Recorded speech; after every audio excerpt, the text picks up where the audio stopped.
வன்கொடுமை செய்து நாசமாக்கப்பட்டார். ஆனால் இதே போன்றுதான் நாமக்கல், மதுரை, திண்டுக்கல் என்று பல மாவட்டங்களிலும் பல வன்கொடுமைகள் நடந்து கொண்டுதான் இருக்கின்றது.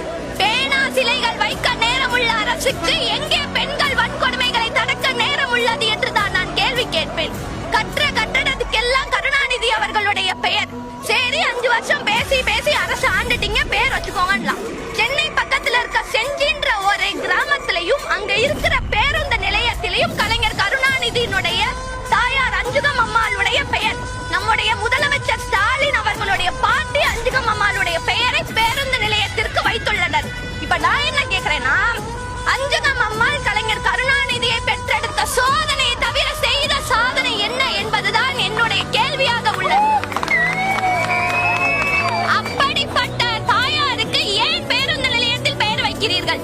இப்போ இதே மாதிரியே உதயநிதி ஸ்டாலின் அவர்களும் என் தந்தை போலயே நானும் பாட்டிக்கு பெயர் வைக்கிறேன்னு சொன்னா எந்த பாட்டி பெயரை வைக்கிறது? எத்தனை பாட்டி பெயரை வைக்கிறது? இதைதான் நான் இங்கே கூற விரும்புகின்றேன். அடுத்து உதயநிதி ஸ்டாலின் அவர்கள் கட்சி சேர்ந்த உடனேயே அமைச்சர் பதவி, அதாவது இளைஞரணி மாநில தலைவராக பொறுப்பேற்றார். மாநில தலைவராக பொறுப்பேற்ற 2 மாதத்தில் எம்எல்ஏ சீட்டு, அடுத்த 3 மாசத்துல அமைச்சர் பதவி, அடுத்த 4 மாசத்துல துணை முதலமைச்சர் பதவி. இதுல கட்சிக்காரங்க எல்லாரும் கேக்குறாங்க, நேத்து வந்தவங்க எல்லாம் இன்னைக்கு கட்சி ஆரம்பிக்கிறாங்க. இதேதான் நானும் கேக்குறேன். நேத்து தானேங்க வந்தாரு உதயநிதி ஸ்டாலின், இன்னைக்கு துணை முதலமைச்சரா எப்படிங்க இருக்காரு? இதுதானேங்க நான் கேட்க விரும்புறது.